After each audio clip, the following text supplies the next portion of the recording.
I met Ismayeel Saeed from Aviva in January in Amsterdam, and I heard him speak there, and as soon as he was done speaking, I ran up to him and asked him if he would come to Philadelphia in July.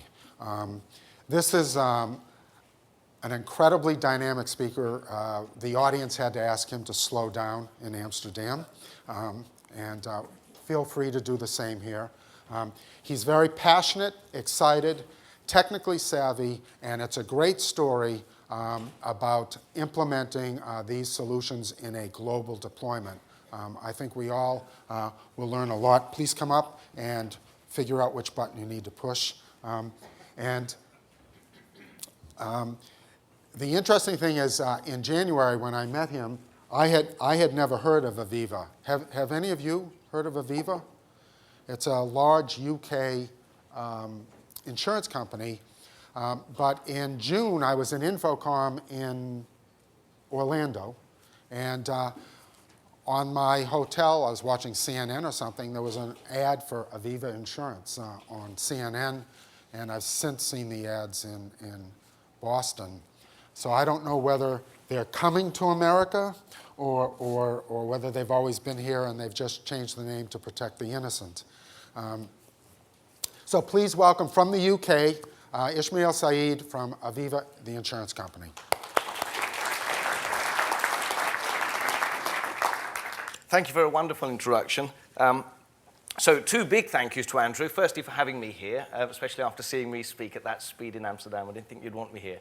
And secondly, for giving me an hour. And only he and I will understand what that means in respect to, in Amsterdam when I spoke, I had half an hour, and I try and pack in as much as I possibly can in terms of value. But of course, I was constrained somewhat by the fact that I had half an hour to speak in, way too many slides to cover, and an audience made up of a lot of people with English as a second language.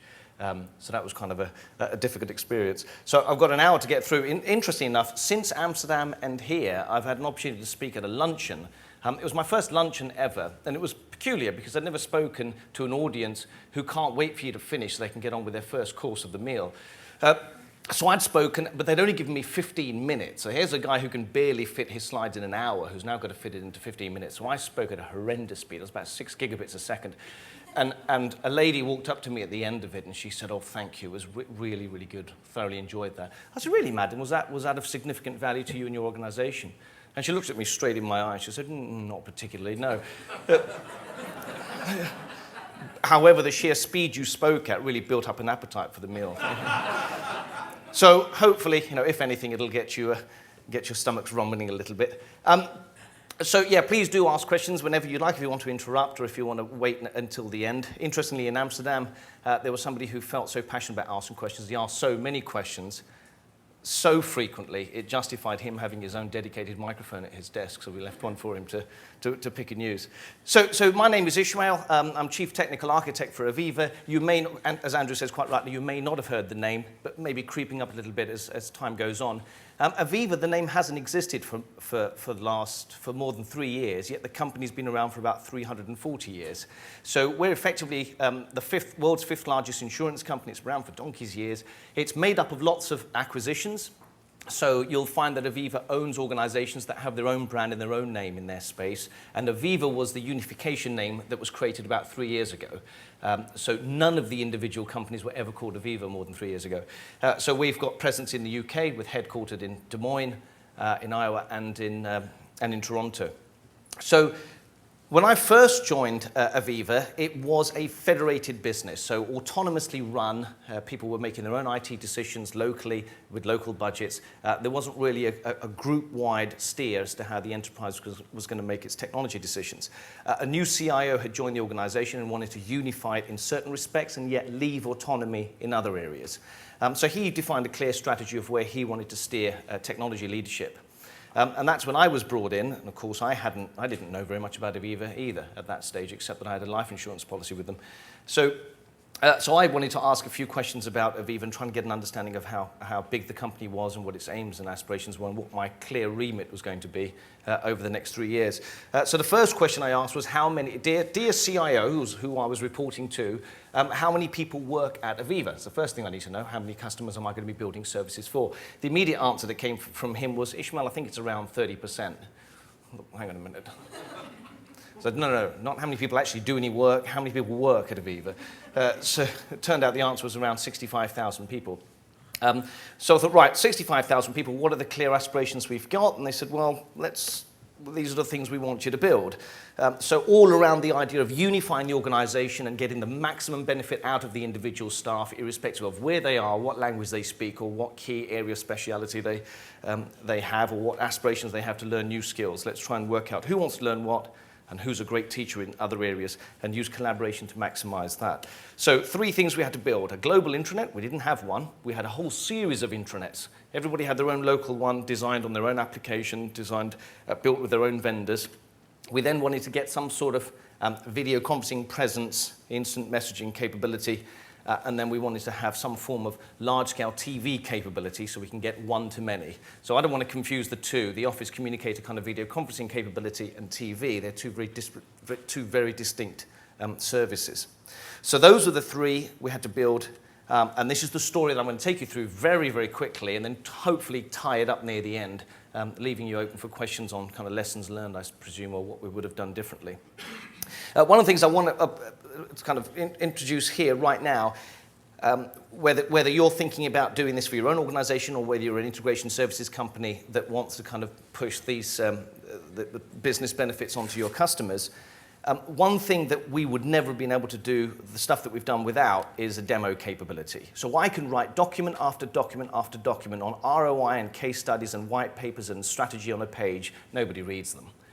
That's what I found. So I do write extensive documentation and do kind of proof of concepts in the lab with my team. But that's really for our own sanity check. If I go to the exec board with lots of slides with lots of information on it, they tend to just get missed. And they get bored very easily.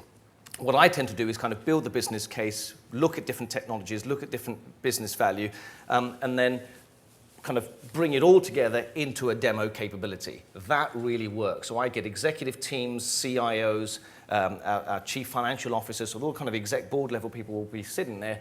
They'll come down as if it's James Bond 007, kind of, who's that chap who works in the, he never gets to see the daylight, does he? And James Bond every now and then goes to see him, looks at various devices he's built and says, well, that's rubbish, that's rubbish, that's rubbish, but we'll have that one.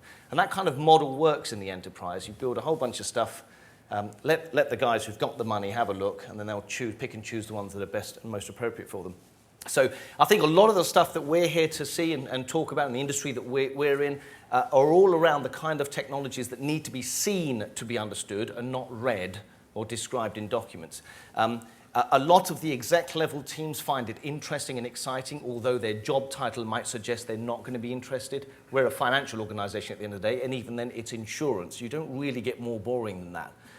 Yet they all find this kind of interesting because it's great to see. It's great to see where the business benefits come. Huge conversations get sparked when you do these kind of these demonstrations, and you get incredible buy-in power due to the business benefits that are shown, not the business benefits that are written on slides. And I've often found the thumbs up, go ahead, here's the money, let's do this globally, being instigated by the viewers, by the people who are in the room, not me trying to sell them. So I think it's very, very important that people need to see what it is that we're trying to sell them as opposed to just describing it. So let's fly through the 3 global services and see where it gets us at the end of the 3-year period. So the first thing was a global intranet. A whole bunch of intranets globally that we wanted to get rid of that were regionally located. So we decided to go the Microsoft SharePoint route. We launched it in 2008 with absolutely no video capability, so it was literally everything but video. You can put your documents in there as a file store. You can do kind of collaboration space, a single place where you find out what's happening in the company.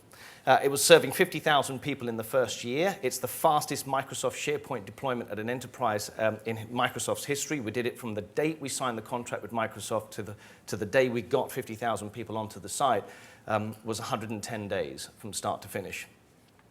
We were covering multiple time zones. We're a global organization, 14 different languages as the native language of the speakers, of the staff. Had to offer collaboration tools. Intranets traditionally are boring web pages that have static content. This is what's on today's cafe menu.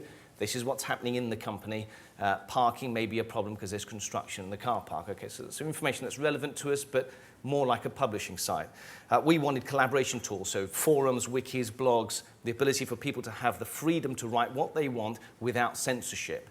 And the decision to remove censorship was a vital one. It did take some selling at the exec level, but we felt that people are mature enough to manage what they say. Well, when you're talking about 50,000 people, there'll always be some idiots, but generally. So we were replacing local intranets. That's an interesting one. Building a global service that's going to be an intranet that you can choose to kind of use if you want to is a very different proposition to one where you say, in 6 months' time, this will be the intranet you're going to use. The content you currently store locally at the USA intranet will have to be migrated, and people's happiness with the USA one and the relationship they've got with it will have to be severed, and people will have to get used to the idea of it being a completely different skin, look, and feel. So that was a kind of the migration process was a little bit challenging. The biggest challenge we had was ensuring that our new SharePoint capability was permitting 14 different languages, because the French had to migrate their content across and make sure it was presented back in French.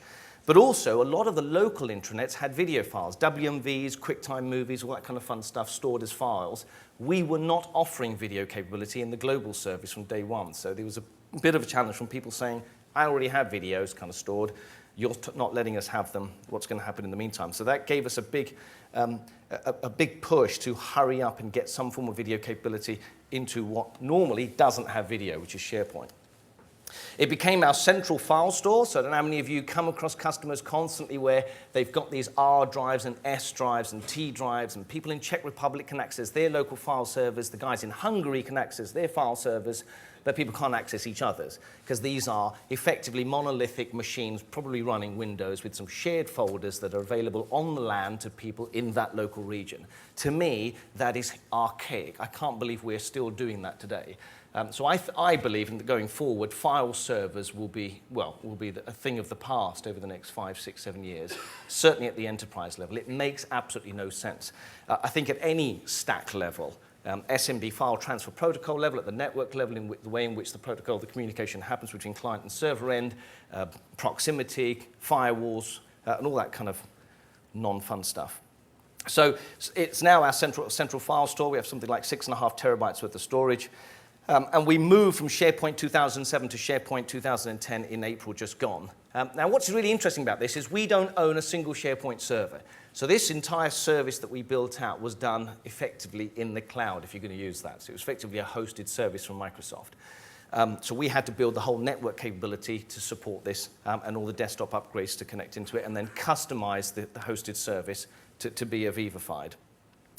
So Microsoft effectively built out a dedicated environment for us. Now, when you do look at hosted services, it's interesting when you look at the enterprise model and if you look at the financial services market, because it is not normal from a compliance perspective to allow large enterprises to store their data onto hosted cloud services where the servers they're sitting on are shared with other mum and pop shops too. So it may well be a hosted service, but the kit that this is all sitting on is entirely dedicated to Aviva, if that kind of makes sense. So you probably find large cloud or hosted services providers have got 2 levels of service offering, the shared service and the dedicated model. So we went obviously with the dedicated model. One of the concerns that we had, and one of the things we found was an issue very soon after launching this to 50,000 people, is that our WAN needed to be accelerated. And it really did. So Singapore, 300 milliseconds away from the data center that's housing SharePoint, 2 meg pipe serving 700 people. Even if we took the 2 meg pipe and increased to 20 meg, it didn't make any difference, because as many of you will know, bandwidth is not the problem when you're talking about access, it's about latency. So we looked at a whole range of WAN acceleration, from physical appliances to software only to virtual elements, and finally settled with a software solution.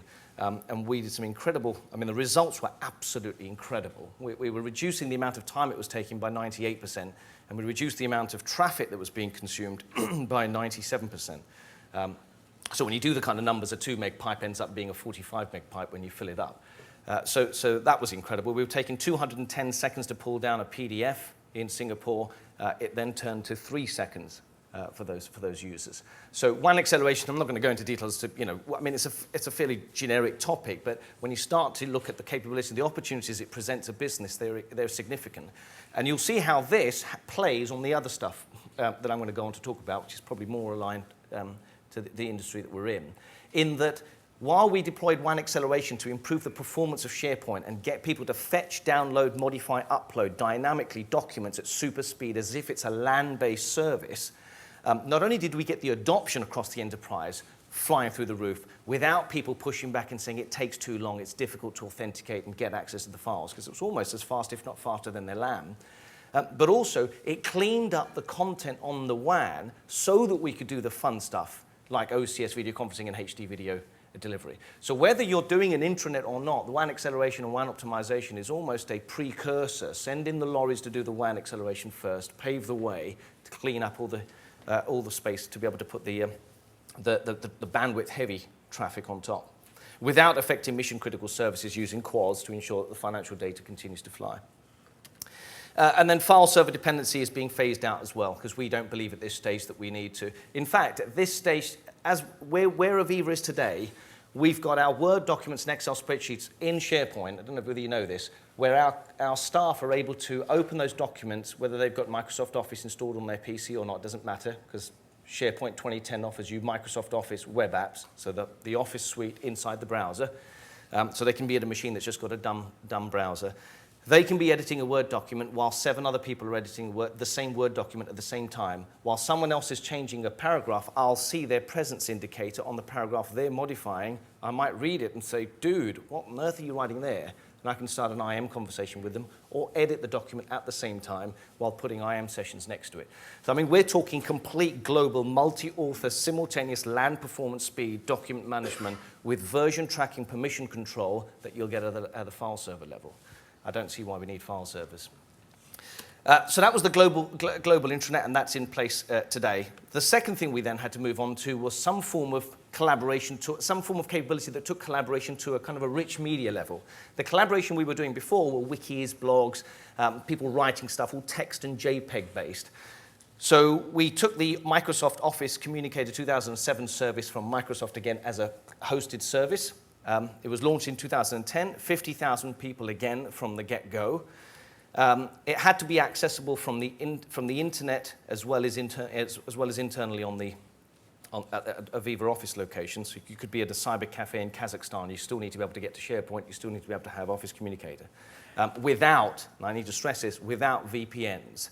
I'm not a big believer in VPNs. Where possible, if we can get rid of them, and let people literally just get access to what they need when they need without having to have these little RSA dongle number generators. And so we went for all 5 features. Presence, I know you're there, instant messaging, audio conferencing, video conferencing up to 100 people in any one session, unlimited number of sessions, and desktop sharing. So we took all 5 capabilities, 5 services from the beginning. We then defined a series of equipment standards, rather than just allowing people to plug in all sorts of webcams here and there, and depending on which one they want to buy. We thought, well, look, let's define some standards and see how the business units around the world feel about it. What we found was that business units love the idea of somebody saying, we've done some research, here's what we think you should buy. People don't like to have to go through research themselves again, which was quite the opposite to what I thought they would say. So we decided on the Microsoft 720p HD webcam as the standard. So we rolled out 50,000 of those, so everybody got those. We standardized on a headset. We also standardized on this particular device, which I'd first seen at Microsoft R&D Labs in Seattle, which then became the Polycom CX5000. I don't know how many of you have seen this. It's been around for a while now, since I last spoke a year ago. But it effectively is, in a nutshell, a replacement to the traditional Polycom Star phone in a room. We have so many of those in meeting rooms, where you can use this device to traditionally make your normal PSTN-based telephone calls. You do, and you dial them, you have a chit-chat. Little microphones around the side and a speaker in the middle. And then it extends itself by the fact that it's got a USB cable, connects into the laptop that's dedicated in that meeting room, so that if you're running on that laptop Microsoft Communicator, this is your webcam, and this is your headset, and this is your microphone. It's got a little 5 little cameras in the head, which give you a panoramic view, effectively, of the people sitting around the room. And because Microsoft's Communicator service uses active speaker based video, so it's only the person who's currently speaking that gets seen, it's not everybody. The webcam that's closest to where you are as a speaker is the one that gets selected. So as different people speak around the room, the camera then switches to the person that's speaking. So kind of clever. It's not HD. They haven't brought out a HD one yet, so it's standard definition. It'll give you give you VGA quality, 640 by 480 per webcam. So that became a standard, and we've rolled these out all over the place. Because what we found is as we rolled out Communicator, less and less people were coming into meeting rooms. So I'm not talking about the royal conference rooms, the ones on the top floor that the execs use that have beautiful curtains and automatic blinds and all that kind of fun stuff. I'm talking about the traditional working floor that's got all of these 10 glassed-off rooms that you pop into when you need to fire someone or have a meeting. So people were traditionally using those with a whiteboard, a non-interactive whiteboard, and a staff phone. As we rolled out Communicator, people found that they can just stay seated where they are and only have a real driving need to go back into the meeting room. So the meeting room utilization stats from the resource monitor was telling us that people weren't using the meeting rooms anymore. So we thought, well, great, let's now do something about those meeting rooms by putting an LG or a very cheap 42-inch LCD screen, a corporate laptop dedicated so people haven't got to walk around with laptops already installed with the software, and stick one of these on the table, a little A4 piece of paper, a little piece of paper that's laminated that just says, if you want to simply make a call, read what's on this side of the page. If you actually want to do a video session, just read what's on the other side of the page. People just follow those, and before you know it, people are running full-blown sessions globally. And it really did take off, really did. So you can see how what we'd done here was work on the bottom of the pyramid. We weren't working on video conferencing at the top of the exec level, the telepresence, the life sizes, the Telleris, the Cisco, and the Polycom, the big $400,000, $500,000 rooms. Our remit was to get the other 52,000 staff enabled in some shape or form and see where that takes us. Where did it take us? Well, our call charges have obviously dropped as you'd expect it to internationally.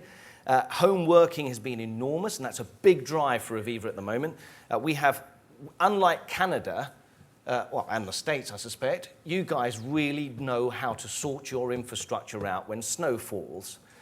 You may not think so, and if you don't think so, it's because you only know your own local town.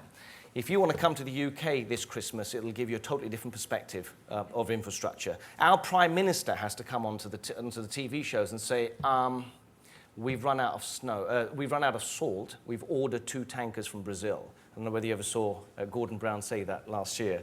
And that's because snow fell suddenly. Nobody had told him that it was coming. And we literally do grind to a standstill. So schools close, offices close, trains close. I mean, our trains close just because some leaves fall on the rail. But anyway, it comes to a standstill. So we're unlikely to change complete national behavior and our emergency response capability. What we are able to do is roll out Communicator and tell people, well, if you're stuffed, just connect in from home. You don't need a VPN anyway. And a lot of people were doing that. And that started to get the exec level thinking, do people really need to come in as often?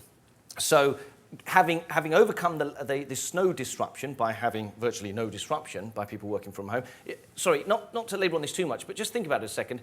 If you left your laptop at work on Tuesday because you had all the intention in the world to come back in on Wednesday, and for some reason you had a disruption that stopped you from coming in, do you see why it's so important to build global services that are not dependent on your corporate laptop being available to you? Do you see where I'm going with this? So you don't need your VPN and your special installed software because you left the damn thing at work, but you're stuck at home now. So you need agile capabilities that can be used anywhere, anyhow on your kid's laptop that they do their homework on at home. Also, in the first week, we ran a meeting that would normally have comprised people having to travel just around from the UK and from Europe to travel over. It was a single meeting that would have lasted 3 hours as a workshop. Traditionally cost £35,000 to run that one meeting, and that was just done on OCS. If you scale those numbers up now, we're in the double-digit millions now in terms of the cost savings from having rolled out the service. So we're one of those weird teams in the enterprise, certainly in Aviva, that's cash surplus, having spent several £1 million on building out the services, because we've made back the money and made back money on top of the money that we've spent. So one of the other drivers is that Aviva is finding itself moving from a concept of 1 desk per employee, so a 1-to-1 ratio, with an aim of going to 1.6 employees per desk. So the hot desking concept, clear off everything by 5 o'clock. If it's not cleared off your desk, the cleaners will throw it in the dustbin. Please put it into lockable storage that we provide. The next day you come in, you may or may not have that particular desk. Just choose whatever desk you can find if you're coming into the office. So that means we're able to take 20 disparate offices in a particular area, consolidate those into a single lease agreement or purchase of a property that has far fewer desks than the cumulative of the 20. And that's resulting in about £46 million worth of savings this year in just careful property portfolio management. And then lastly, 2011, this year, we'll see integration of Office Communicator into other services, and more importantly, our Link 2010 capability, which is effectively the OCS service, which is now moved to Link 2010, with all the fun that comes with that. So because it's a hosted service from Microsoft, we're automatically green. It's an evergreening contract. As soon as new products come out, we automatically are licensed to move up to the next version when it's best appropriate for us. And we just keep paying the same $2 a month per person that we do for the service. So it's kind of, and so we'll see how this links in a second. So that was the Office Communicator, a link, webcams for everybody, and headsets for everyone. The next thing was a TV capability. So this is more about a few reaching the mass. Now, Communicator's never going to let us do that. That gives you 50 or 100 people in any one session. You can have lots of those sessions running. They're more for team sessions, team meetings. What we're talking about here is mass numbers, 30, 40, 50,000 people consuming video, the same video at the same time in real time. Well, somewhat real time. It's live, but it's 20, 30 second delayed. So it was globally launched in 2011, again serving 50,000 users, accessible over the internet or internally on the WAN. And the main features that we wanted to have was an ability to watch on-demand video, whether it's health and safety videos, whether it's a recording of a previous meeting that's happened, or whether it's the chief exec having a beautifully crafted, head and shoulders, scripted, media and public relations managed video about why we just sold one of the businesses. We also wanted a live broadcast capability so that we could present our live financial results, or him or our chief executive ringing the New York Stock Exchange bell. Content production and ingesting from anywhere. You don't have to be in a studio to shoot some video and edit it and get it into the system. PCs should be able to play back. Apple iOS devices should be able to play back the content as well. We want to be able to protect it. We're a financial organization at the end of the day, so we want to make sure that people who aren't supposed to watch the content don't get to watch it. Efficient delivery, so we don't want to bring the network to a standstill. Again, going back to what Andrew was saying, we need to make sure that our network readiness was in place, so latency, quality of service, configuration, star topology, mesh topology, can that video reach the right location? Often WANs connect regional head offices, so Des Moines is well connected for us. Chicago isn't. Chicago connects to Des Moines, who connects to the WAN. So we need to talk about all those satellite offices that then have sub-satellite offices. Do they actually have the network reach and capability? And then SharePoint integration. We don't want a TV distribution system that is completely disparate and not integrated into the other services we've got. Why should a user have to log into the SharePoint site as the global intranet for Aviva and then have to branch off and log in and authenticate into a totally different app for another service? So everything's got to be seamless. Digital rights management, so that financial videos actually get encrypted, so they're removed off your laptop, and especially in the temporary internet files after you've watched it. And there were about 60 or so requirements once we spoke to all the business, the business requirement guys, not just, we want video in the enterprise. We kind of got some detailed requirements down. And SharePoint 2010, contrary to what some people may think, does not have a video delivery system. Microsoft might reword their promoting material to suggest it does. It doesn't. What they mean is you can take a video file, stick it in SharePoint, and if somebody clicks on it, you can play it. Now, to you and I, that's progressive download of a video file sitting in a website somewhere. Okay, that's not video distribution. So so we had to build something in addition. So here was the solution. I won't bore you with this. I'll kind of fly through this, and you guys can pick up on it if you have any questions. We had to take a current inventory of assets. What does Aviva own today that I don't need to go and buy? What can we make use of that exists? We had to make sure it was standards-based. We went with Microsoft's IIS Media Services 4, which is the replacement to Windows Media Services that's been around for about 10 years. We went for H.264 codec for all of the video. Smooth Streaming was the wrapper that was going to deliver it, not Apple, not Adobe. It's a Silverlight-based player that was deployed into SharePoint. So it was a custom player that we coded and we built, and we deployed it into SharePoint. It's a beautiful-looking player. Seamless SharePoint integrated experience, no double logging in, nothing. You hit a SharePoint page and suddenly there's a player inside it. You click the play button, it plays videos. 16 by 9 720p HD is a standard, so if we're going to build a system, well, why build it for standard def? Let's build it so it's capable of delivering HD. Auto bitrate switching, so if my laptop is a bit crummy because it's old and doesn't have the ability to play 720p, why am I attempting to pull a 720p bitrate stream? So we encode all our videos in 4 different bit rates from 400K to 900K to 1800K and 3 meg. And your laptop's capability will dictate whether or not you should be pulling the big stream or the smaller stream. What also affects the stream you get is the network capability. So if my laptop is really powerful, but my network can't give me 3 meg, don't worry, I'll get the 400K for the next 6 seconds. The network's opened up, I'll now pull the 3 meg instead. And the last one is screen size. If somebody's playing a 720p video in a small player on a web page, why are you pulling 3 meg? It's only when they double-click the little window that it goes full screen should you start to pull 3 meg. So these heuristics are built into the player with the Microsoft framework allows you to do that, so that you're always pulling the best bit rate that's most appropriate for the situation, the environment, the screen size, and the type of video you're watching. We use multicasting on the LANs, so we had to enable multicasting on all the layer 3 switches and routers in every office around Aviva so that we can have a single 2 meg stream of live video being pushed out and 50,000 people consuming the content instead of it being 50,000 unicast streams of 2 meg, which would have killed us. We defined a set of kit for all the users globally to buy, what JVC cameras they should buy, what Sennheiser microphones. Again, they don't want to do the research. They just want to be told what to purchase so that they can start to do their own TV shows from where they are. We designed some supporting environments. So how do you shoot? Simple things like how does somebody internally frame a shot? How do you light a room? Just an hour's worth of training actually increased the level of quality of the content people were producing. You give someone a camera and they tend to just shoot stuff that nobody ever wants to watch because of those reasons. And lastly, we wanted to include subtitles capability, user profile detection. So if I log into SharePoint and I'm a French user, SharePoint knows I'm French. SharePoint knows my mother tongue is French. So why can't my video player automatically detect that I'm French, therefore give me French subtitles or the French underlying audio stream when I play? I shouldn't have to go and select that from the player. So again, you're using a video system that's pulling data from XML sources inside SharePoint to give a user a seamless experience. And then reporting using Google Analytics and the log files on the servers to tell us who watched what, when they watch it. Unfortunately, because of this, the hotel's Wi-Fi connection, unfortunately, I can't show it to you. And I really wanted to because the issue isn't the bandwidth. I don't think we've got connectivity. So that's effectively the SharePoint page is on the outside. I don't know if you can see it from where it is. And there is the player in the middle playing the Avatar trailer. It's in 4 bit rates, and it's a very simple player. I mean, it appears without any authentication because you've already logged into SharePoint. If somebody double-clicks on that, it'll go full screen.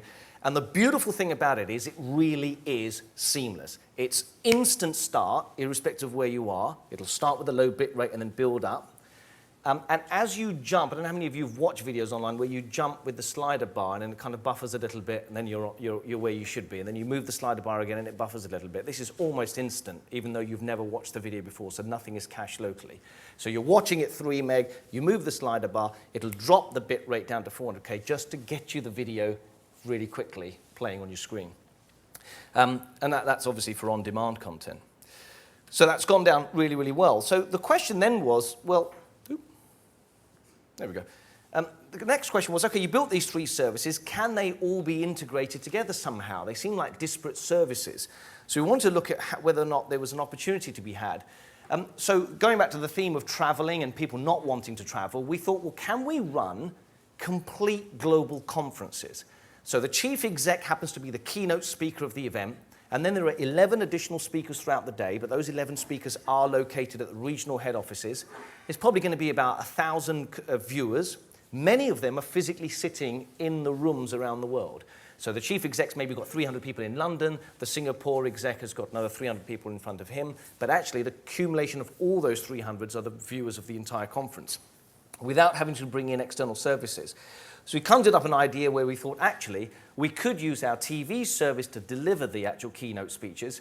The slides themselves could be delivered using OCS's desktop sharing. The collaboration and the questions and asking could be done through OCS and through SharePoint.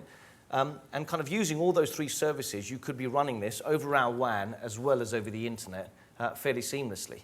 That was the idea, and it worked. It really does work. I mean, of course, the WAN acceleration played an important part in ensuring that the bandwidth was available. We found it was far easier to serve internet-based customers than it is to serve enterprise customers. Because if you're at home and you've got a 2 meg pipe, that's you with a 2 meg pipe. Some offices have got a 2 meg pipe for an entire 200 people working in the office, which is why a lot of the media companies will claim that it was actually an amazing, media companies claim they were able to deliver the Beijing Olympics to 30 million people at home. And you sit back and you think, actually, that's a lot easier to do than it is to deliver video to 60, 70, 80, or 100,000 enterprise customers, because you've got far, far smaller pipes ratio to the number of people watching. So that was the concept, and then we thought, well, okay, well, it can take it a step further. So unfortunately, it's me in this video. I'm sure you're sick of me, but let's just quickly switch to fly along. One more, there we go. So this is what we knocked up as a concept video for our exec leadership team to say what is potentially doable. And I'm not going to play the whole 8-minute video. I'm just going to jump to the little bit. So this is effectively a concept where we're bringing all three services in together to kind of see if the exec team can come up with real uses in their minds of where we can roll this out. So it's a pretend TV show. There's your guy in his... My parents always said, listen, you're the way to assess, son, whether your career is going really well is just ask yourself, think to yourself, at least I never ended up in the basement. And lo and behold, last year, they put me in the basement. And so this is the basement of the head office. So this is effectively just a simple green screen that we just pulled, paper-based one, sellotape to the wall, a bunch of LED lights. Can't use, I presume we wouldn't be able to use these kind of lights because health and safety would prevent the guys from being able to touch them when they're hot. They burn their fingers. A lot of offices have suspended ceilings that can burn easily unless you put foil. So we had to go the kind of slightly more expensive but very light battery-powered LED lights. So this guy just talks for a while. He's got a little Sennheiser headset on. He's got a little earpiece in his ear, and he's mumbling away. On the right is an entire orange leather sofa area where the exec team are actually sitting. So at least they put me in the basement, but at least they came down to join me. So we talked a little bit, and then we say, right, let's run this as a TV show. Let's have a little intro sequence. The little intro sequence kicks off. I'll go full screen, probably better. Little intro sequence of the TV show. We zoom back in, same guy standing in front of the same green screen, but now he's been positioned somewhere inside a virtual set. The virtual set's been kind of color coordinated a little bit like Aviva. This has been knocked up really, really quickly by the team, and this was all being run live. We've got this fake screen on the right, which really doesn't exist. Every time I turn to the right, yeah, we don't need the audio of this one. Every time I turn to the right, there's nothing that I'm looking at. Now, you've got the actual SharePoint slides being displayed, and notice they're not PowerPoint slides. It's real SharePoint that's being controlled in real time. What we'd like to do is have the presenter be able to control it themselves. I've been looking at solutions and using iPads and other touch devices. So we're able to look, then we're able to prove the fact that actually, while the person's talking, you can introduce an on-demand video. So this is our charity video showing where some of the money that we raise for a Street to School campaign gets used in India to get kids into school, showing that you can just introduce a video that's been queued up and then get that video back off again, going back to a live TV show. So very quickly, you'll see that video finishes. We're back again in some fake virtual set again with the guy. In that time, I've grabbed an office chair and sat down. So the pictures at the back had just been taken from the 23rd floor of our building really quickly using a normal camera and then just stuck on. And then if we move along a little bit, you'll see that screen to my right doesn't exist. Oh, I don't know why it's wobbly. Oh. That's just the playback. Oh. I don't know why it doesn't like it, does it?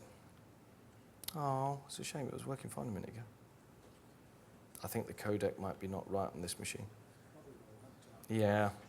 Played fine upstairs on my laptop, but okay. I'll pretend as if that's not happening.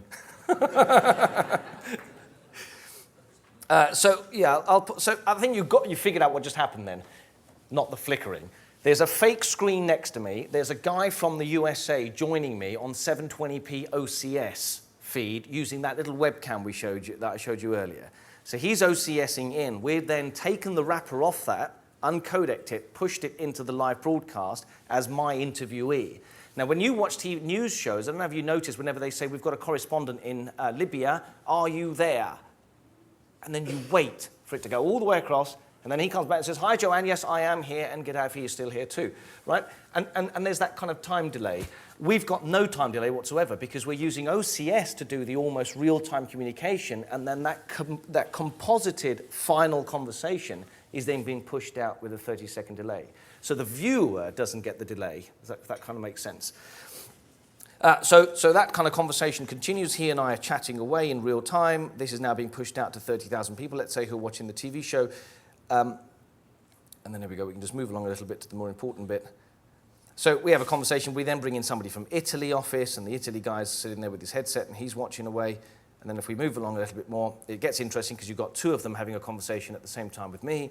So three of us composited together. Finally, I've asked them the question, which of you two thinks their business unit has got the most number of personal My Site profiles completed, something inside SharePoint. It's a metric that everyone gauges their business unit success by. And then what we're able to do is draw the data straight out of SharePoint in real time in XML, convert that into an overlay in 3D, and then present that inside. So this is all dynamically adjusting. And then lastly, we then move along, and while we've been watching this TV show, the actual video you're watching would be watched by the SharePoint guys inside the little player that we saw the JPEG of earlier. If you remember the little player that was in the middle of the SharePoint page. So what we did was underneath the player had a little bar that said, type a message here that you want to send to the studio live, enter. So anyone watching this out of the 50,000 people can send a message to say, Yahoo from Calgary Stampede, enter. And that'll get sent into the studio. So messages coming in from everyone. And we're able to then overlay those in real time inside the live show. So you see, a bit like the Bloomberg ticker that runs at the bottom. But instead of that being generated by the team, that could be generated by our staff globally. Yeah.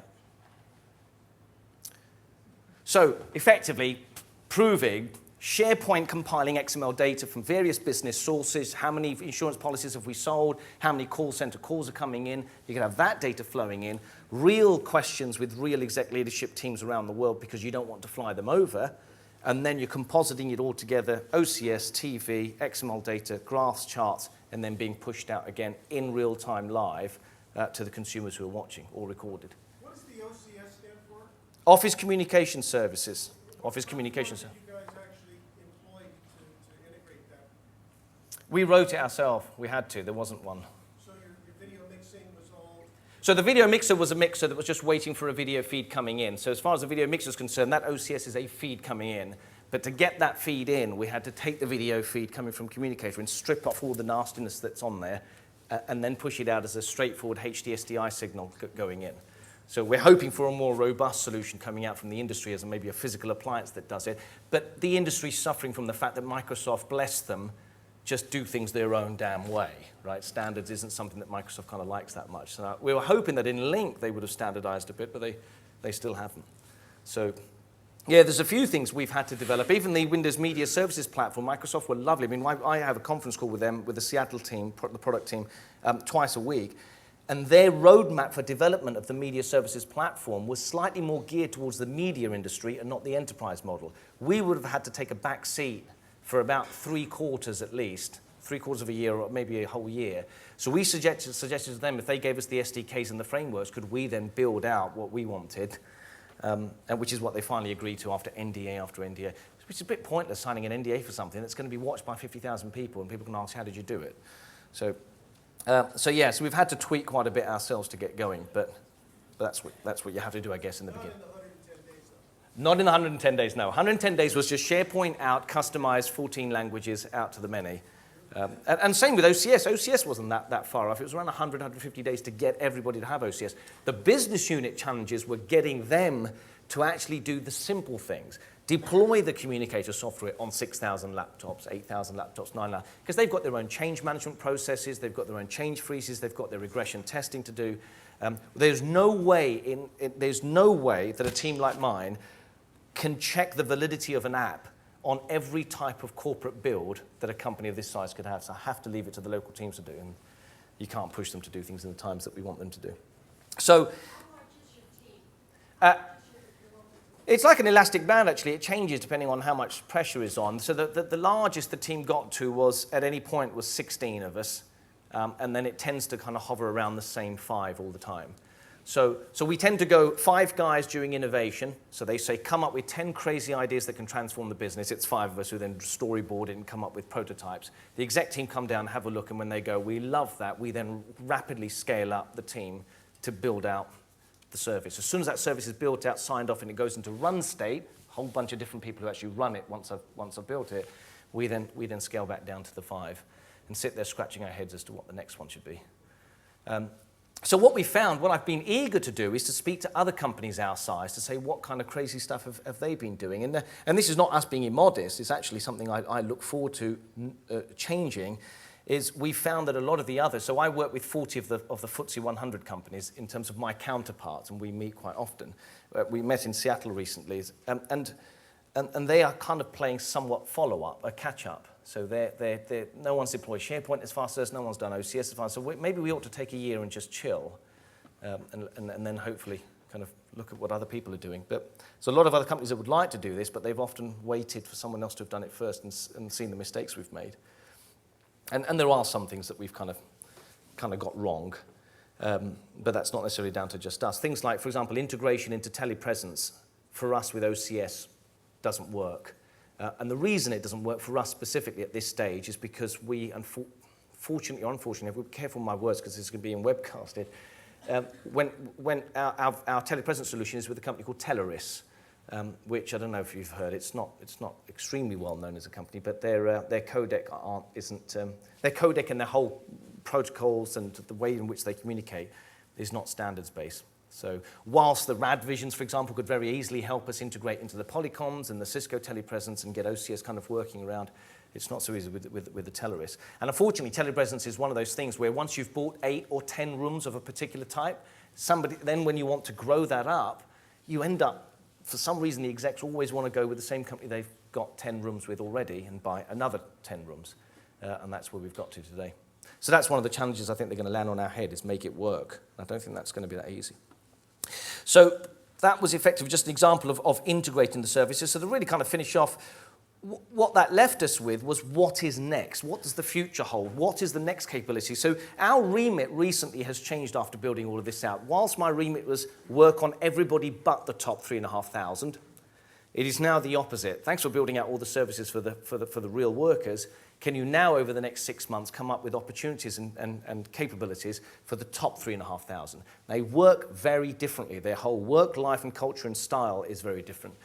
So we're looking at what tools we can give them to change their kind of life, in appreciation of the fact that they've given us this money and this opportunity to change everybody else's life first and think about themselves last. So we had an opportunity to spend some time with some great folks. Recently, I was with Smart, the people who make the smart boards in Calgary. Wonderful team. And that's just an example of the kind of things we want to be looking at, is not the underlying services. We've done WAN acceleration. We've done masses of bandwidth and latency improvements. We've built out SharePoint, XML file servers, data access, multi-author writing, all that kind of fun stuff is underlying services. I think it's more about now, what do I do? What tool do I use to access those services? Is it iPad? Is it my tablet? Is it my iPad, my iPhone? Is it Android? Do I walk into a meeting room and have a smart board open that I can have multi-touch collaboration happening? Is it Surface-based tables that I need to work on? So do I get my exec team to sit around a Surface table?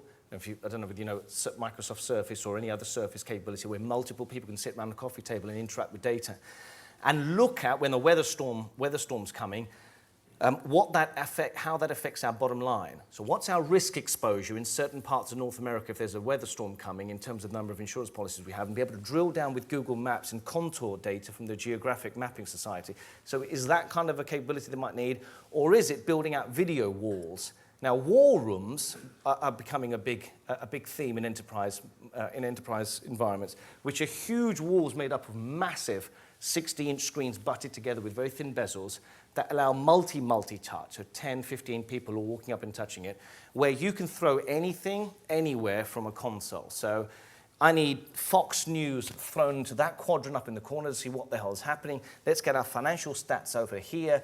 Let's walk up to Google Maps in the middle and manipulate data. Let's throw stuff from across the room. So when there is a disaster happening or there's a bad story that's hit the press, the stocks are falling, you need capabilities in certain regional head offices, if not all of them, where you can all meet and collaborate with other meeting rooms around the world, where it isn't just about you can see me, I can see you. It's about throwing data, moving data, dynamically drawing stuff, but in real time. Yes? Well, everything you've talked about so far was for your internal enterprise operations. What kind of work are you doing to interact with your customers? That's an interesting one. So whilst that would be an equivalent person like me in the company that works on external-facing customers, we work closely in terms of what each of us are doing. But it's a far slower pace of development when it's engaging with the customers, simply because it's a totally different kettle of fish. There's been a lot of stories about social media and social tools being used to engage with the customers going horribly wrong in terms of the speed with which people can step in and get rid of words that have been typed in Twitter that shouldn't have been typed. Whereas we can kind of manage it a lot easier here because everything is confined to only internal staff. So there is a lot more governance around what you can do when engaging with customers, certainly being the Financial Services Authority, and your marketing and your PR people want to have your hands around your neck. So they're moving at a slower pace. But we have I think the extent is there is a YouTube channel, there is an external website, external-facing website. We are insurance, so how much do you engage with your customers? Most people have an insurance policy and probably don't really want to know much about it until a year has gone past and its renewal. What is interesting, though, is in certain markets, simple things like receiving a text message every month by SMS to let you know that you as an insurance company still exist. Now, that bewildered me. I thought, well, that doesn't mean anything to me. But in certain markets like Russia, for example, insurance companies are here today, and 6 months later they're gone, and that just happens repeatedly. So it depends on which market you're looking at. Simple things like sending text messages to say, everything's okay, your insurance policies are okay, you're up to date on your payments, is making huge differences in terms of loyalty. But in most of the other kind of use in the social media, it's pretty tight, to be honest. 5 minutes. Just a quick question, if you have a word about the network accelerator technology you deployed, was it middleware that you found or something that you developed? No. So what we did was we took obviously I can talk about the specifics of who the company was when I'm off stage, but it was a VM. So it's a virtual machine. You can run in Hyper-V or ESXi. And so we bought our own physical tin, deployed it around at all the regional offices, just running ESXi. And all the business unit says, this is empty dud tin. What are you doing with it? And this was the model I wanted to create. I don't want to buy external appliances that belong to other companies. I want to build my own appliances that are standards-based. So the execs went, well, okay, we don't understand why, but I'm sure there's some strategic thinking inside it. I said, yeah, there is. You'll see shortly. So we just pushed out this standard tin everywhere. Really, really meaty kit that costs nothing if you think about what tin costs nowadays with nothing on it. ESXi was running on it. That's free of charge anyway. And that left me with a platform, a little mini data center, every office that I could deploy what I wanted. So then we bought this software with WAN acceleration as a VM and threw it on each of those boxes. Now we've got WAN acceleration at every endpoint. We then took another virtual machine with Windows Media, with Windows Server running on it, with Windows Media Services, and threw that VM everywhere. Suddenly we've got video delivery capability at every location. And you can see how if you can do that from the ground, from the get-go, you've got this ability to keep dropping services in at each of the major hubs with a powerhouse machine that sits locally, purchased by the local business unit, by their local vendor. So somebody may have Dell because their local regional rep is Dell. Somebody else has got IBM. All the hard drive and power supply swap-outs are done locally, not done by global services. But you're centrally managing the services sitting on top. So getting back to your original question, yeah, so it was a piece of software sitting in its own virtual machine, sitting on our tin, managed by us. And the software has its counterpart at the data center, and both of them talk to each other, ensuring that the number of bits being sent between each other are never duplicated. And the most stunning thing, and I think this is the best bit to finish off on, if you pull a Word document that's never been pulled before, it gets compressed, squashed, and sent rapidly with no latency. If somebody then pulls a PowerPoint document that's never been pulled before, common binary patterns between the Word document and the PowerPoint presentation ensure that the PowerPoint slide gets sent in its minority. So you should not be thinking in terms of traditional web caching. This JPEG of the Aviva logo has been accessed before, therefore the logo is cached. It's not about caching actual files. It's this sequence of ones and zeros was used in the Word doc. I'll cache that sequence of ones and zeros. Lo and behold, this PDF you're pulling actually comprises that same sequence. I won't send it across the WAN, which is why it's one of the rare technologies that gets better the older it gets. The more, forgive me, the more crap you push through it, the more files that you push through it that is of no relevance to the people who are watching it. So 4 gigabytes worth of historic log files actually makes the service run better. So we always push rubbish through it first for about an hour, 2 hours. Have we got time for one last question? We have time for a few more questions. Oh, okay, okay. Could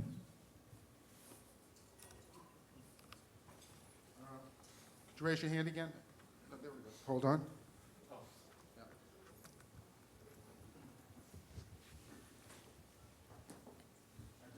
Yeah, my name is Steve. I'm with Tellerus. So there seems to be a common perception in the industry that we're not standards-based. Internally to our rooms, we're using H.264 SVC, but our gateways allow us to be completely standards compliant. We have a variety of customers, some of which are here, that we are running OCS integration.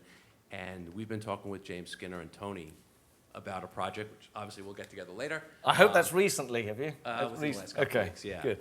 So there is an ongoing effort between Aviva and Tellerus as to how we're going to provide the OCS users access to Tellerus rooms as well as all standards. So from our perspective, we can get out, and OCS is something that our customers are integrated with today. Great, thank you. Thank you. Remember, Wainhouse Research gets 5%. Another question? Chris Little, Comcast Business Services. I was wondering what you did with your standard desk phones and PBXs. Did you? That's a really interesting question. So we held, I don't know if everyone heard that, so what's happening with telephony and the PBXs? So we first looked at that when OCS was when we rolled out the OCS service, and then we held back and said, let's not do the PBX switchover until we move to Link.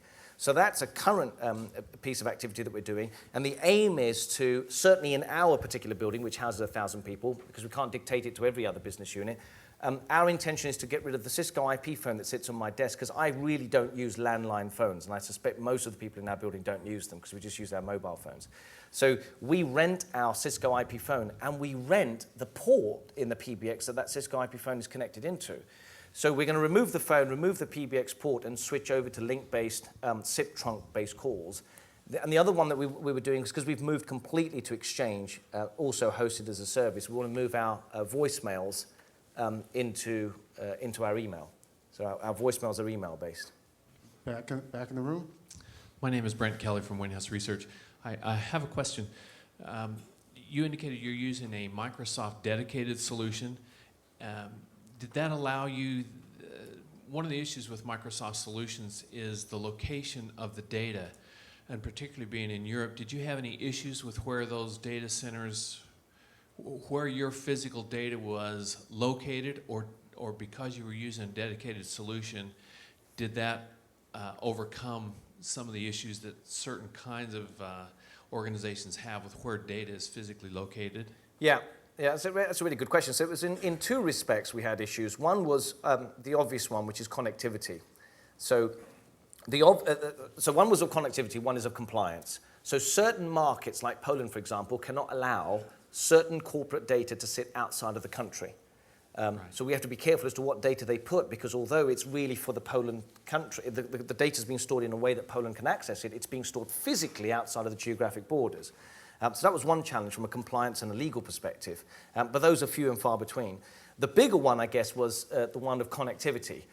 The obvious answer is make sure that you are housed at multiple data centers. Get North America, get Asia-Pac, and get Europe, and that way the closest point of presence is the one that you'll get directed to. That's fine if you've got a service that allows multiple points of presence. SharePoint cannot be co-located. So SharePoint has to run from one stack of servers in one location. You can't have North America and the UK, but all comprised as one SharePoint service. So that was a real challenge for us.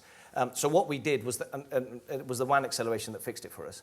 If it wasn't for WAN acceleration, we could not have Europe-based data center offering a global SharePoint service and expecting the whole of the world to get the same level of access and capability and the latency. It would have been an absolute disaster for us. Did you also say that that cost you $2 a month per user? Yeah. I think I heard that. So does that Yeah. give you SharePoint and OCS? No. It's just So- the SharePoint's $2 a month? Yeah, it's around $2 a month. Obviously, it'll be specific to when you. I'm being careful with the commercials around it. So whatever numbers I say, use it as ballpark figures. But effectively, the SharePoint. So you can look at it now. I mean, it's Office 365 is a good example to go to because that's for the Office 365 is the new brand name for this kind of hosted service. It's around $2 a month per person for the SharePoint. And another couple of bucks a month for the OCS, and about $4 a month for Exchange. Okay. But again, it's about all $10 driven. a month per user, roughly? Yeah, for SharePoint. Oh, sorry, in total, yeah. Yeah. But again, it's driven by the number of people. So how many do you subscribe to, and what's your ramp up? So if you start with 5,000 users and you're going to hover around 5,000 users, you're probably going to get a slightly different deal than if you say, I'm going to start with 5,000 users and I'm going to ramp up by an additional 5,000 every month for the next 10 months. But I'm going to definitely get to 50,000 by this period. So it's the usual commercials that you need to sit and go through and get. Can you share with us any failures you've had along the way? Or advice, things to not do?